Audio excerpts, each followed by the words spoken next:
여러분 안녕하세요. 자, 오늘은 지난 시간의 뒤를 이어서 이제는 로마가 어떻게 발전을 해 나갔었는지에 대해서 살펴보도록 하겠습니다. 비록 이제 알렉산드로스 대왕의 정복 이후에 이제 헬레니즘 세계는 여러 개로 갈라지게 되죠. 그 중에서 페르시아가 차지했었던 내륙 지방을 제외하고 나서는 나머지 부분들은 전부 다 로마가 장악을 하게 되고, 그보다 더 나가서 이제 영토를 확장을 해 나가는 모습을 보여주게 되는데요. 그렇게 거대한 영토를 차지하게 됐었던 이 로마의 처음 시작은 사실은 굉장히 작은 부분부터 시작했다는 것을 우리가 생각을 해볼 수가 있습니다. 바로 그렇게 작은 국가였던 로마가 어떻게 이제 대제국으로 성장을 해 나갔었는지에 대한 내용에 대해서 오늘은 본격적으로 살펴보도록 할게요. 자, 내용을 보면 다음과 같습니다. 자, 여러분들 프린트는 10페이지, 그 다음에 교과서는 204페이지에 해당이 됩니다. 자, 초창기의 로마는 한 가지 설이 있어요. 이게 진짜인지 가짜인지 우리는 정확히 모르겠지만, 호메로스가 만들었었던 일리아드, 오디세이라고 하는 그런 책이 있었었죠. 그것이 처음에는 그냥 문학작품인 줄 알았는데 나중에 가서는 이것이 사실상 역사책이 아닌가라고 의심할 수 있을 정도로 그만큼 이 이제 역사적 사실을 많이 다뤘다고도 볼 수 있다고 하는 그 책인데요. 거기에서 나와 있는 그런 전쟁 중에 하나가 바로 이른바 트로이 전쟁이라고 하는 전쟁이 있었습니다. 그리스 연합군이 트로이라고 하는 도시국가를 침공해가지고서 바로 거기를 이제 점령하는 것이 스토리에 해당하는 그런 내용이라고 볼 수 있겠는데요. 여기에서 그 트로이라고 하는 그 국가에 이제 있었었던 그런 사람들이 트로이가 망하고 나서 일부 거기를 탈출해가지고서 먼 곳으로 이제 도망 다니다가 바로 우리가 알고 있는 이 로마라고 하는 곳까지 오게 되었다는 건 말이 있어요. 실제로 그래서 이 로마라고 하는 그런 나라는 거기서부터 나라가 시작되었다고 보통 얘기를 해주는데요. 뭐 이 로마라고 하는 실제 그 나라를 만들었었던 그런 사람들은 바로 여러분들 204페이지에 나와 있는 로물루스와 레무스와 같은 그런 사람들이 늑대의 젖을 먹고서 자랐다고 얘기를 하죠. 이 사람들이 이때 당시에 이 로마라고 하는 나라를 처음으로 세웠다고 합니다. 하지만 문제는 뭐냐면 이 국가 자체는 초창기에는 그래서 어쨌든 간에 왕정이 시작되었다 볼 수 있겠으나 이 로마라고 한 나라 자체가 이 왕정에 대해서 체질적으로 좀 맞지 않았었던 것 같아요. 그래서 그런 것일까요? 바로 이때 당시에 왕정은 사실상 이제 붕괴가 됩니다. 붕괴가 되고 그 다음에 이때 당시에 그 나라에서 이제 고귀한 혈통이라고 불렸었던 그런 사람들, 이른바 귀족들이죠. 귀족들이 왕정을 만들지 않은 채로 자기네들의 그런 재력 이런 것들을 동원해 가지고서 이제 로마라고 하는 도시 안에서 세력을 키우면서 다른 귀족들과 같이 연합을 해 가지고서 왕이 없는 바로 공화제에 입각한 그런 국가를 만들게 됩니다. 이것이 바로 이제 귀족 공화정이라고 보통 불리는 거예요. 처음에는 이 관계가 계속해서 진행이 됐었죠. 이 공화정의 가장 큰 특징 중에 하나는 이 왕의 자리를 대표할 수 있는 누군가가 필요한 것이 있기는 했었습니다. 때문에 바로 이 왕의 역할을 했었던 사람들을 일컬어서 우리는 이제 집정관이라고 보통 얘기를 해요. 근데 이 집정관은 만약에 한 명을 뽑게 된다고 한다면 그 사람이 자기에게 주어진 모든 권력을 이용해 가지고서 이제 다른 행동을 할 수도 있는 거잖아요. 때문에 당시에 이 집정관들은 서로가 서로를 견제하게 하기 위해서 반드시 2명씩 뽑았다고 합니다. 그리고 이 집정관들은 임기를 마치고 나서는 자동적으로 이제 원로원에 들어가게 돼요. 이 원로원은 글쎄요, 그러니까 지금 우리나라로 따져본다고 한다면 집정관은 대통령, 그리고 원로원은 국회라고 생각을 하면 됩니다. 일종의 입법부라고 보면 되겠죠. 근데 좀 더 정확히 얘기한다고 한다면 미국식으로 따져봤을 때는 상원 정도에 해당됩니다. 근데 아직 하원이 없는 상원이라고 생각을 하면 됩니다. 자, 그 결과적으로는 이렇게 국가를 이끌어 나가는 사람도 귀족, 그 다음에 이 전체의 국회의 역할을 했었던 그런 사람들도 전부 다 귀족이다 보니까 이때 당시에 로마의 공화정은 평민은 아니고 바로 귀족 출신에 해당하는 사람들만 데리고서 국가를 꾸려나가는 귀족 중심의 공화제 국가라고 볼 수 있었어요. 근데 이제 딱 이 그리스가 그랬던 것처럼 로마에서도 이제 변화의 바람이 오게 됩니다. 이른바 이 로마 지역에 중장보병 밀집대형 전술이 이제 전파가 되게 된 거예요. 이른바 팔랑크스라고 얘기를 하죠. 이 중장보병 당시에 투구라든가 그 다음에 갑옷이라든가 그리고 방패 그리고 칼, 창 이런 것들은 자비로 부담할 수 있는 그런 사람들, 이런 사람들이 이때 당시에 전쟁터에 나가가지고서 공로를 세우는 경우가 많았거든요.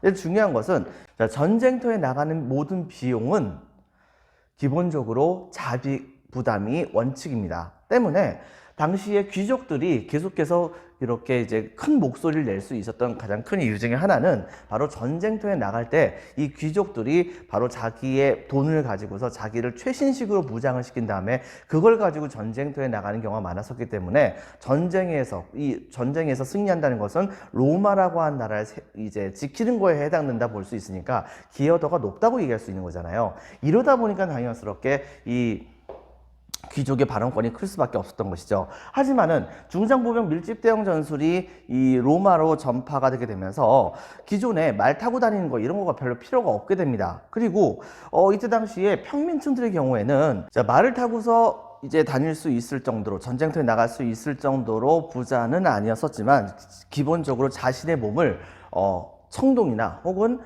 철로서 이제 무장을 할 수 있는, 투구도 쓰고 갑옷도 입고 그 다음에 방패도 쓰고 이런 식의 바로 무장을 할 수 있는 기본적인 그런 사람들, 이런 사람들이 뭉쳐가지고서 활약을 하는 이 팔랑크스 전술, 중장보병 밀집대형 전술이라고 하는 것이 굉장히 크게 유행을 하게 되면서 기존에 있었던 이 귀족들조차도 이 팔랑크스를 이제 무시할 수 있는 상황이 아니었단 말입니다. 그리고 이 팔랑크스 군대가 굉장히 전쟁터에서 활약을 많이 하게 되면서 자연스럽게 전쟁에서 평민층들의 활약이 두드러질 수밖에 없었던 겁니다. 그 결과 평민층도 점차 성장을 해 나가게 됐던 것이죠.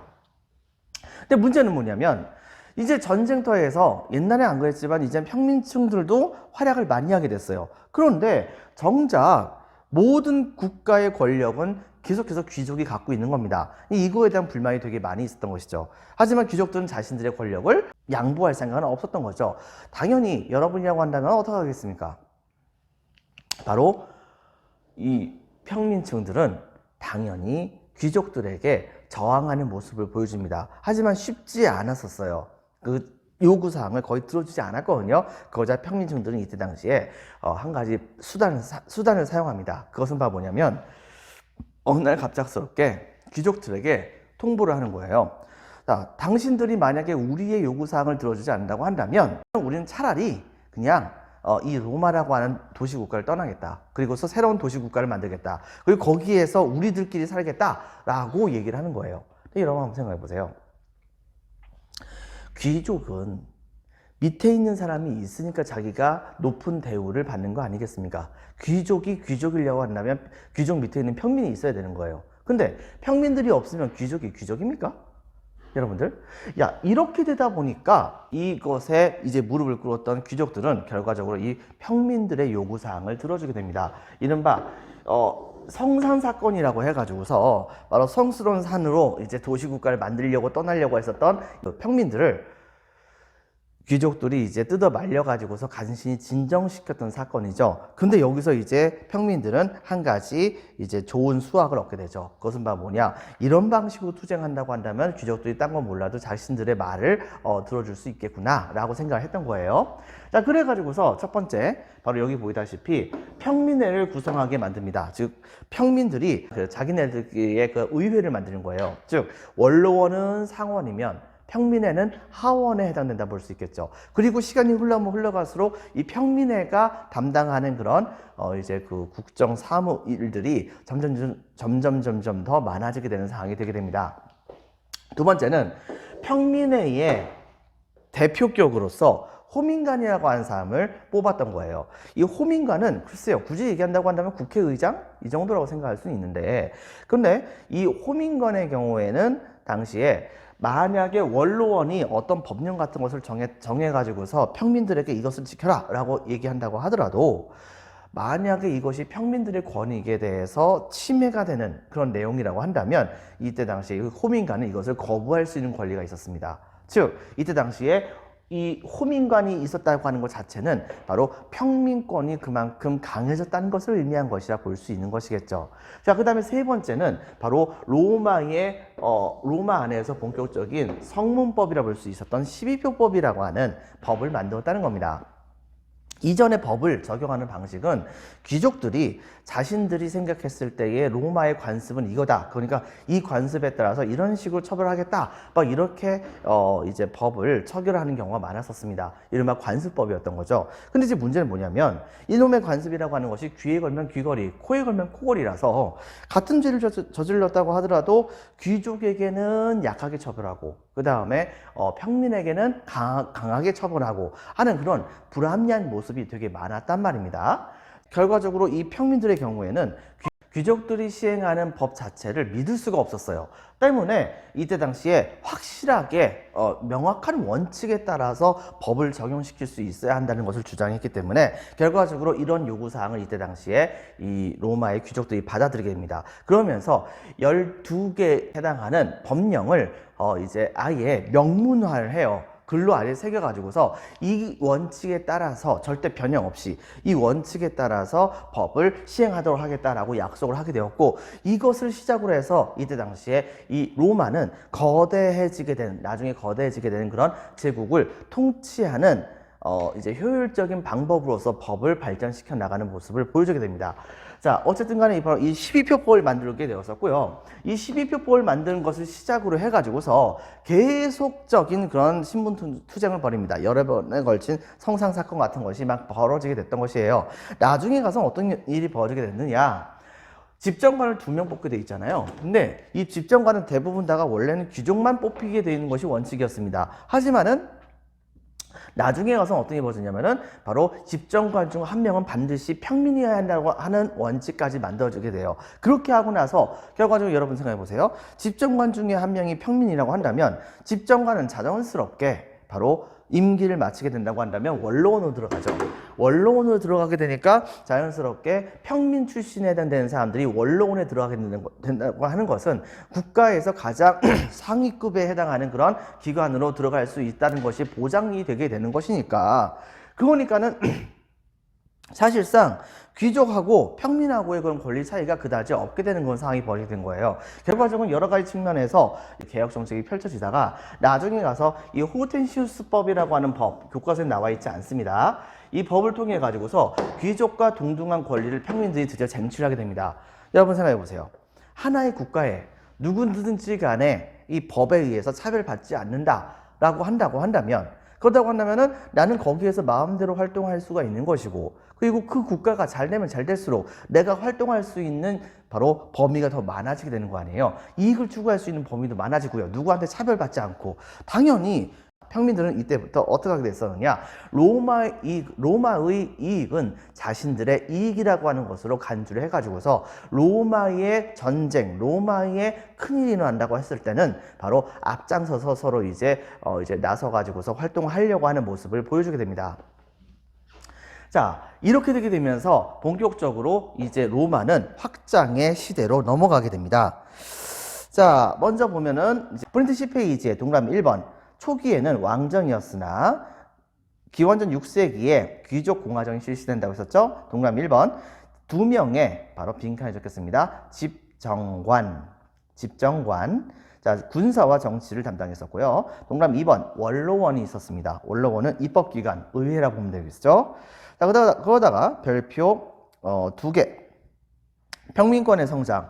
이른바 중장보병 밀집대형 전술, 그리고 중장보병이라고 하는 분야로 평민들이 활약했다고 하는 것도 역시 영향을 줬다 볼 수 있는데요. 바로 이러한 중장보병 밀집대형 전술, 이른바 팔랑크스 전술이 보급되게 되면서 빈칸에 적혔습니다.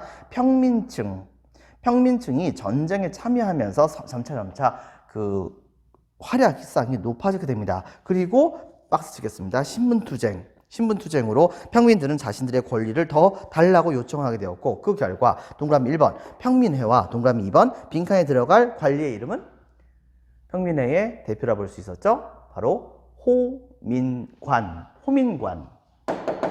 호민관이 있었다는 것을 동그라미 3번 12표법 적어주시고요.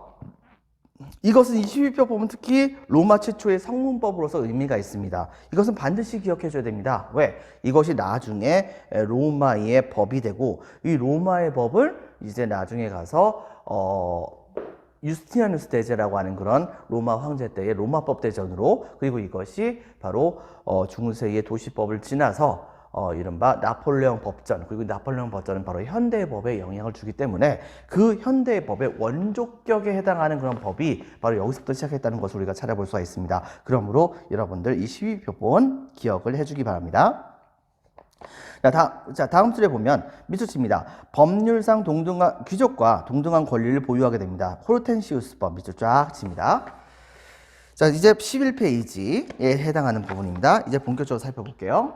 자, 먼저 드디어 이제 거칠 것이 없었었던 로마는 주변에 여러 개의 동맹 국가들과 동맹 도시 국가들과 같이 힘을 합쳐가지고서 주변에 있었던 다른 곳들을 하나 둘씩 정복을 해 나갑니다. 그리고 이 동맹 도시 국가들을 이제 주도하는 과정 중에서 로마의 힘이 제일 세졌고 결과적으로 이 로마는 사실상 다른 동맹 도시 국가들을 바로 이제 한꺼번에 아우르는 모습을 보여주게 되죠. 그리고 그 로마는 점차 힘을 키워 나가게 되면서 최종적으로는 이탈리아 반도 전체를 통일하게 되는 모습을 보여주게 됩니다. 자, 여러분들 여기 보면 여기 보면 이제 유럽이 있죠. 이쪽은 이제 아프리카입니다.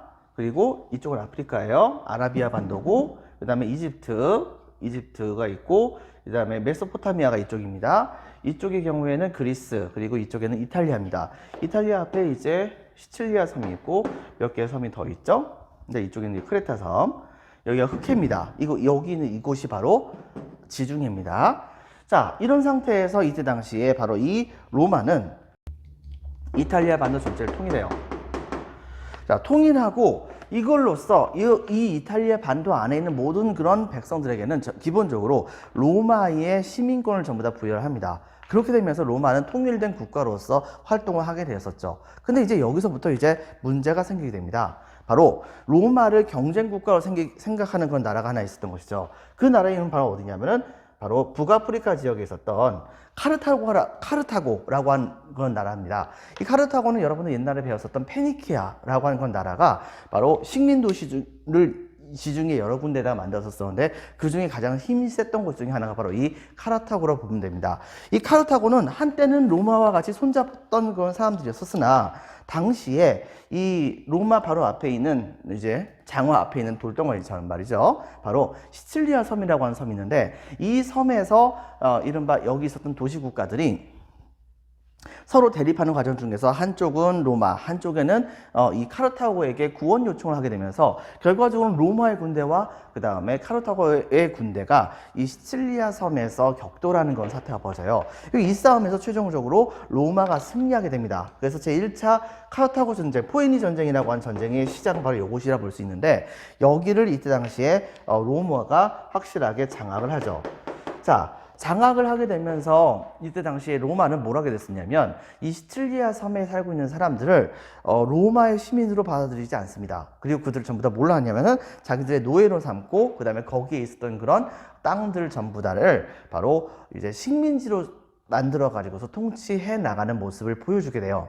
그리고 나서 이때 당시에 카르타고의 힘을 되게 무력하게 만드는 모습이 보여줬던 것이죠. 카르타고 한 방 먹었죠. 그러니까 이건 안 되겠다 싶었었던 나머지 최고의 명장이라 볼 수 있었던 한니발 장군을 동원해 가지고서 당시에 10만 명이 넘는 군대를 동원해서 로마의 북부 지역에 알프스 산맥이 있는데 북아프리카 지역을 이제 통과해서 이베리아 반도를 통해 가지고서 코끼리 부대 그다음에 여러 개의 엄청나게 많은 부족들을 전부 다 돈으로 고용을 해 가지고 이른바 로마가 전혀 예상하지 못했었던 알프스 산맥을 넘어서 이탈리아로 진격을 하게 되는 상황이 벌어지게 됩니다.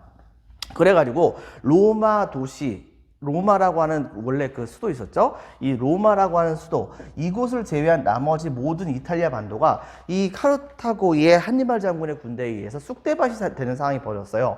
그런데 이 로마는 그럼에도 불구하고 끈질기게 항복을 하지 않는 겁니다. 자, 이렇게 되는 상황에서 이때 당시에 로마의 스키피오 장군이라고 하는 뛰어난 장군이 당시에 이 카르타고의 이제 그 카르타고의 한니발 장군이 이탈리아를 쑥대밭으로 만드는 것을 이제 중단시키게 하기 위해서 군대를 끌고서 이때 당시에 이 북아프리카 지역으로 쳐들어가게 됩니다. 북아프리카의 카르타고 본국을 침공을 해버리게 되는 거죠. 그러자 뭐 아무리 적들을 불리하게 만들면 뭐합니까? 본국이 망하면 쫄딱 망하는 거잖아요. 그러다 보니까 이때 당시에 한니발 장군은 바로 이 카르타고를 구하기 위해서 군대를 다시 카르타고가 있는 곳으로 오게 해가지고 여기에서 스키피오 장군의 로마 군단과 싸움을 벌였지만 최종적으로 여기에서 카르타고가 패배하게 됩니다. 그러면서 카르타고는 다른 나라들과 혹은 다른 민족들과 절대 싸워서는 안 된다라고 한 약속을 하게 하고 한니발 장군은 이때 당시에 몸을 피해서 다른 곳으로 도망 다니다가 결과적으로는 이제 죽음을 당하게 되는 상황이 되게 되었다라고 하는 것을 기억해 주시기 바랍니다. 이게 바로 되게 유명했었던 제2차 포에니 전쟁이라고 얘기를 해요.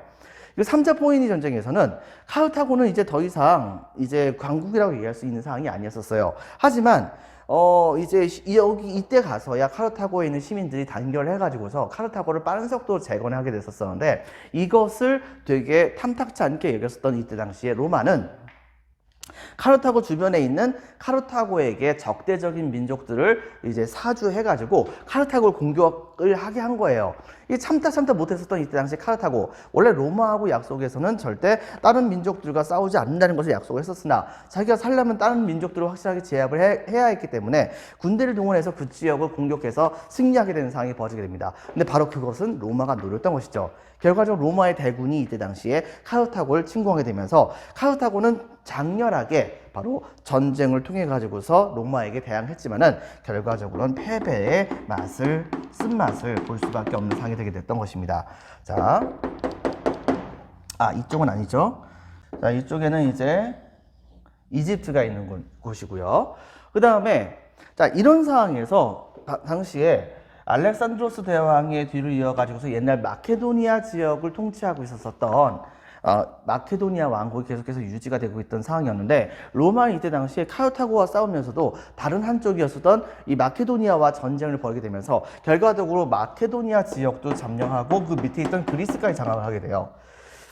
근데 당시에 이쪽에 있었던 바로 작은 여러 개로 갈라져 있었던 그런 헬레니즘 국가들이 이때 당시에 로마가 이렇게 힘이 팽창이 되게 되자 바로 자기의 나라를 아예 로마에게 바치게 되는 상황이 벌어지게 됩니다. 결과적으로는 이 지중해 지역의 상당수는 로마의 영토가 되고 다만 옛날 바로 알렉산드로스 대왕이 만들었었던 헬레니즘 색이 있었죠. 바로 거기에서 분열됐었던 이집트 지역의 왕을 스스로 이제 주장했었던 프톨레마이오스가라고 하는 이집트의 왕조가 로마의 동맹국으로서 현재 여기 이집트를 통치하고 있는 상황이었습니다. 자, 이런 상황까지 되게 되면서 이때 당시에 로마는 빠른 속도로 영역을 확장해 나가는 모습이 보여지게 됐던 것이죠. 자, 동그라미 3번에 로마의 세력 확대 별표 하나, 이탈리아 반도 통일. 자, 빈칸에 적혔습니다. 평민권 신장을 기반으로 평민들의 참여를 이끌어내어 통일 별표 1개 반. 빈칸에 들어갈 말은 바로 무슨 전쟁이죠? 카르타고와 싸웠던 전쟁? 바로 포에니 전쟁. 지중해 해상권을 두고서 카르타고와 전쟁을 벌였습니다. 빈칸에 들어갈 말은 카르타고. 결과적으로 여기에서 지중해를 이 로마가 장악을 하게 됐죠. 그리고 또 한 가지 마케도니아 전쟁에서는 동부 지중해까지 세력을 확대합니다. 이건 많이 중요하진 않아요. 근데 이제 문제가 생깁니다. 작은 도시 국가에 불과했었던 로마가 이렇게 크게 확장했었던 가장 큰 이유는 바로 로마의 평민들이 그렇게 적극적으로 로마를 위해서 싸워졌기 때문에 가능한 것이었습니다. 하지만 정복의 열매는 전부 다 로마에 새롭게 등장하게 됐었던 부자들과 귀족들이 전부 다 독차지하게 되는 상황이었어요. 좀 전에도 선생님이 설명했었지만 로마 시대 때의 군대의 무장은 기본적으로 평민들이 알아서 하는 것이 원칙이었습니다. 물론 전쟁에서 승리해가지고서 얻어지게 되는 전리품들을 평민들이 차지할 수도 있었지만 평민들이 차지하는 그런 전리품보다는 압도적으로 바로 귀족이 차지하는 전리품이 훨씬 더 많았겠죠. 여러분들. 자, 거기다가 새롭게 얻은 땅들은 전부 다 식민지로 만들어서 썼는데 문제는 이 땅들을 바로 이제 차지할 수 있을 만큼의 재력이 평민들에게는 존재하지 않았던 거예요. 오히려 더 얘기한다고 한다면 평민들이 몇십 년에 걸쳐서 전쟁을 통해서 끝까지 살아남아가지고 드디어 자기 집에 돌아왔을 때는 바로 자기 아내와 자기 자식들이 있을 거 아니에요. 근데 아내와 자식들은 바로 남편이 전쟁터에 나가 있는 동안에 그 집안에서 갖고 있었던 그런 토지를 일구어서 먹고 살아야 되는데 여자 혼자서 먹고 사는 것이 쉬운 게 아니지 않습니까? 결과적으로는 토지를 다 팔게 되고 이것 때문에 전쟁에서 그렇게 오랫동안 싸워가지고 공로를 많이 세웠어도 본국에 돌아오니까는 남아있는 재산이 하나도 없어가지고서 하루아침에 거지 신세가 되는 그런 평민들이 그렇게 많았던 것입니다. 근데 이것은 국가를 위해서 노력을 했었던 그런 병사들이 아무런 보상을 받지 못하는 것이기 때문에 굉장히 커다란 불합리한 상황이 되었다 볼 수 있겠죠. 전쟁이 짧게 있었다고 한다면 모르겠으나 이 전쟁은 허구한 날 계속해서 됩니다. 당연히 평민들은 계속해서 징집이 되게 됐고 이것 때문에 제대로 자기 집안을 간수하지 못하게 되면서 자연스럽게 자기 땅 갖고 있었던 일반적인 평민들, 이른바 자영농들은 바로 전부 다 몰락을 하게 됩니다. 근데 거기다 몰락을 부추기는 일들이 벌어지게 돼요. 즉 이때 당시에 로마가 차지하게 됐었던 여러 땅들이 있었죠. 이 땅들을 로마의 신흥 귀족들과 기존에 있었던 귀족들이 같이 바로 이 지역을 돈 주고 사가지고서 바로 전쟁에서 승리해가지고서 새롭게 얻게 되었던 전쟁 노예들을 자기 농장을 바로 일꾼은 다 써먹어 버립니다. 이렇게 되다 보니까 일꾼들에겐 최소한도의 먹을 것만 살짝 주고 나머지는 전부 다 주는 것이 없어요. 전부 다 이 로마 귀족들이 다 차지하게 되는 거죠. 그러다 보니까 결과적으로 어떤 일이 벌어졌느냐, 바로 그 농장에서 나온 엄청나게 어마무시하게 많은 곡식들, 식량들 이런 것들은 소비할 곳이 바로 이제 로마 본토라 볼 수 있기 때문에 이 로마 이탈리아 반도 특히 그 중에서도 로마라고 하는 그런 시로 아주 쏟아져서 이 곡식들이 들어가게 됩니다. 자연스럽게 이탈리아 지역에 살고 있었던 로마의 시민들의 경우에는 쏟아지는 속주 지역에, 즉 속주 이퀄 식민지라고 생각하면 됩니다. 로마가 새롭게 얻은 땅들, 바로 거기에서 쏟아지는 속주 지역의 곡식들이 너무 많다 보니까 자기가 비록 땅을 뺏기지 않고 여기서 열심히 농사를 졌다고 하더라도 거기서 나오는 식량의 가격이 바로 너무 많은 곡식들이 보급이 되게 되다 보니까 자연스럽게 식량의 가격이 떨어지게 되는 상황이 벌어지게 된 겁니다. 이른바 이렇게 되다 보니까 자연스럽게 옛날에는 자영농들은 식량을 생산하는데 식량의 가격이 떨어지게 되다 보니까 몰락을 할 수밖에 없는 상황이 됐고요. 결과적으로는 이것도 저것도 하지 못하게 되고 바로 이제 집이 완전히 몰락을 하게 된다고 한다면 아예 토지를 팔아가지고서 떠돌이 신세를 면치 못하는 상황이 벌어지기도 했었습니다. 자, 그래서 먼저 보겠습니다. 장기간의 전쟁 밑줄, 속주의 값싼 곡물 유입 밑줄, 그 다음에 귀족의 토지 매입과 공유지 점유. 즉 이때 당시에 귀족들은 바로 그렇게 해서 토지를 판매하고 있었던 자영농들의 몰락하는 평민들의 토지마저도 전부 다 싹 다 사들여가지고 이 이탈리아 안에서도 대농장, 이른바 라티푼디움이라고 얘기를 하는데요. 이 대농장을 유지해가지고서 자신들의 이익을 최대한으로 세우려고 노력을 하는 모습을 보여주게 돼요. 그리고 그래서 밑줄 치겠습니다. 귀족의 토지 매입과 공유지 점유 밑줄, 그 다음에 다음 줄에 전쟁 노예의 증가 밑줄. 결과적으로 이것은 장기간의 전쟁과 속주의 값싼 곡물의 유입은 빈칸에 적겠습니다. 자영농 몰락. 그 다음에 귀족들의 토지 매입과 공유지 점유, 그 다음에 전쟁 노예의 증가, 이것은 라티푼디움.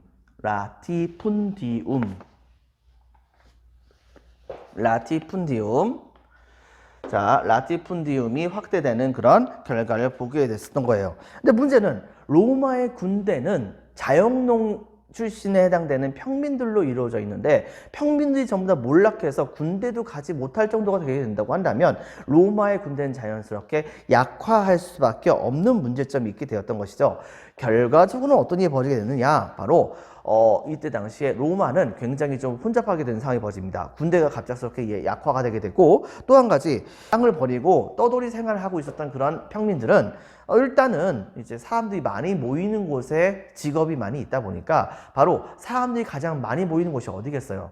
바로 수도 로마였던 거죠. 수도 로마로 그냥 미친 듯이 막 가는 겁니다. 당연히 여러분들, 그 로마의 수도인 로마, 바로 그 안에서 몰락한 평민들이 떼거지로 몰려오게 되었었고, 이 떼거지로 몰려왔었던 그런 로마 시민들은 어쨌든 그럼에도 불구하고 로마 시민권자였었기 때문에 정치하는 사람들이 함부로 대할 수 있는 존재들은 아니었습니다.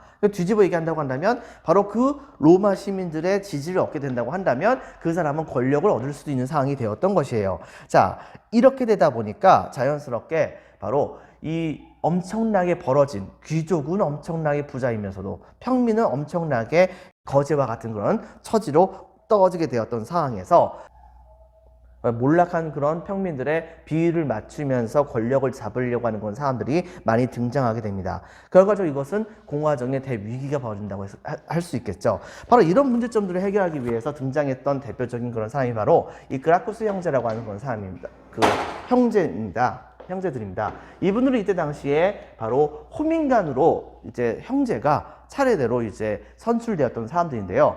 이들의 경우에는 지금 현재 가장 큰 문제는 바로 로마가 당면한 군사력이 약화되고 빈부격차가 심화되고 뭐 이런 식의 모든 문제의 근본은 바로 평민들에게 토지가 없어서 그런 것이다.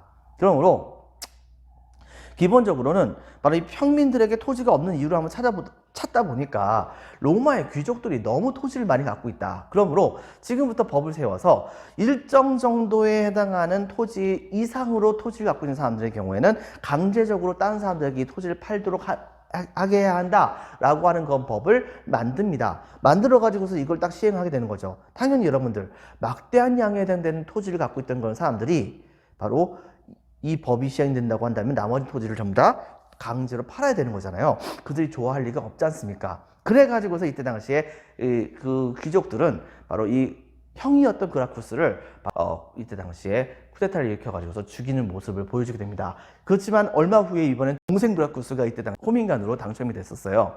이 호민관이 됐었던 이 동생 그라쿠스는 형과는 좀 다르게 뭐 토지 소유 제한 뭐 이런 거 안 하겠다. 대신에 새롭게 얻게 되었었던 속주의 한 곳을 바로 귀족들이 아니라 평민들이 거기에 정착을 할 수 있도록 로마가 도움을 줘야 한다라고 하는 얘기를 하게 됩니다. 그렇게 해가지고서 특정 지역을 바로 평민들이 정착할 수 있는 토지로서 만들어가지고 그 지역의 토지를 평민들에게 분배를 하게 됨으로써 평민들이, 즉 자영농들이 이제 안정화되는 그런 정책을 취하려고 노력을 했었어요. 하지만 이것마저도 수용하지 않았었던 이때 당시에 귀족들은 바로 다시 한번 반발을 하게 되었고, 이것의 결과 이때 당시에 동생 그라쿠스도 죽임을 당하게 되는 사태가 벌어지게 됩니다.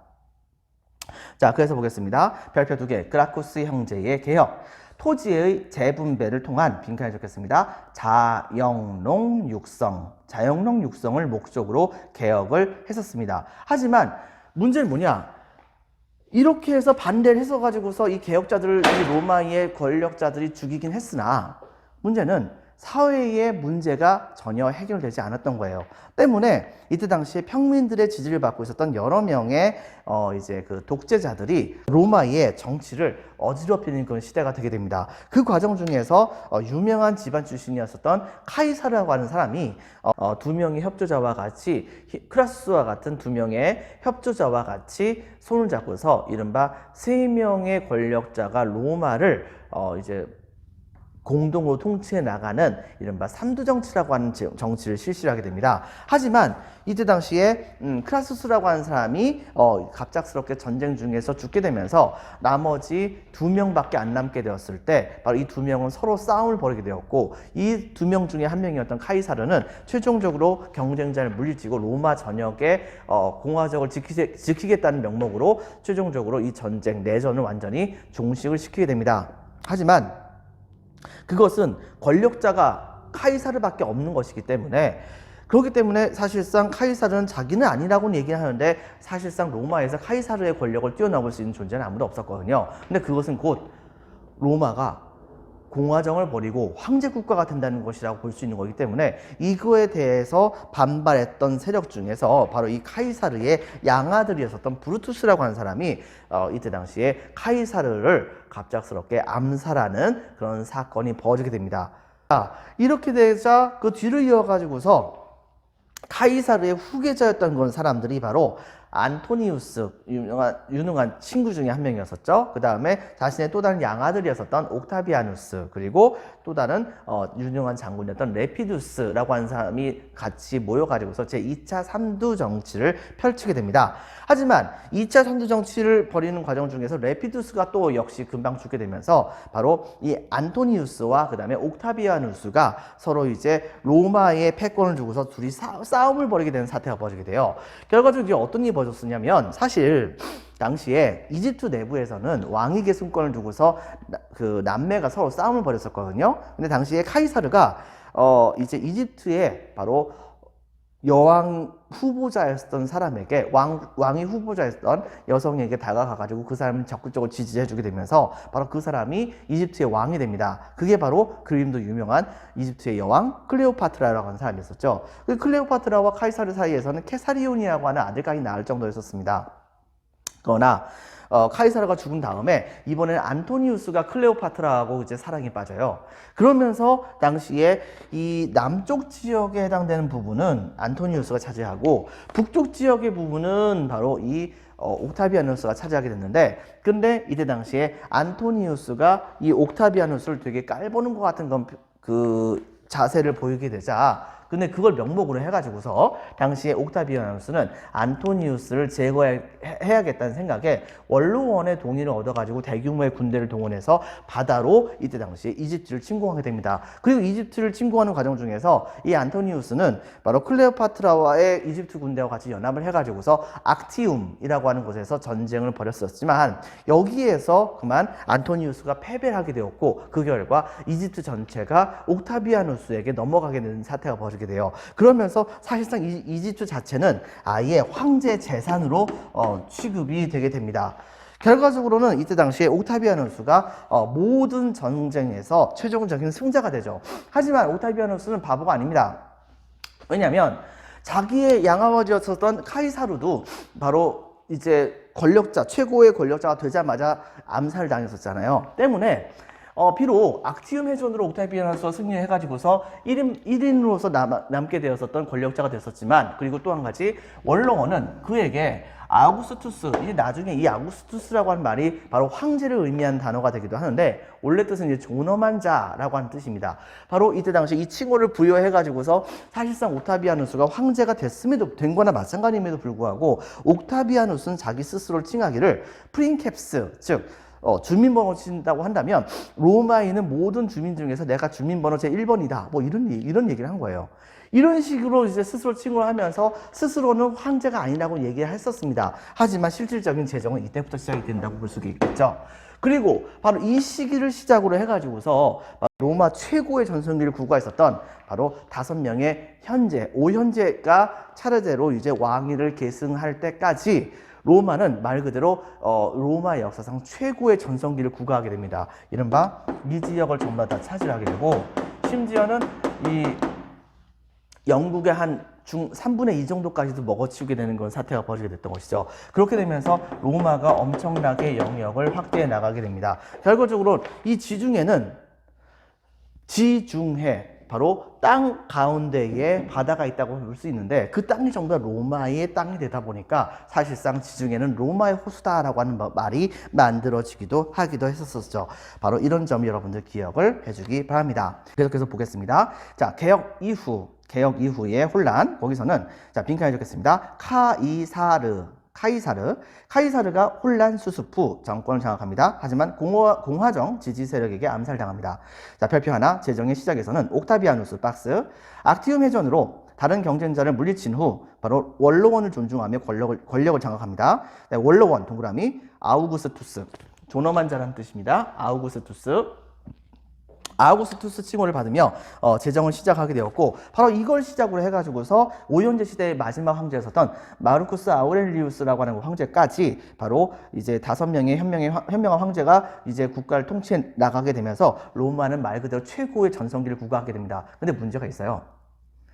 옥타비아누스 이후의 황제들은 보통 자기 자식이 황제 자리로 올라가게 하지 않습니다. 즉 자기가 생각했을 때 가장 뛰어난 능력을 갖고 있다고 생각되었던 장군을 자기의 양아들로 만드는 정통이 있었어요. 그리고 바로 그 사람이 황제의 자리를 차지하게 되는 거죠. 그런데 이런 전통을 마지막 깼던 사람이 바로 이런 전통을 깼던 사람이 바로 누구냐면 바로 좀 전에 선생님이 얘기했었던 오연제 시대 때의 마지막 황제였던 마르쿠스 아우렐리우스라고 하는 황제입니다. 그 사람은 바로 자기 아들에게 황제의 자리를 물려줍니다. 하지만 그 사람이 암살되게 되면서 로마는 본격적으로 암울한 시대로 넘어가게 되죠. 그 내용은 다음 시간에 하도록 하겠습니다. 여러분들 수고 많았습니다. 오늘 여기까지 하겠습니다.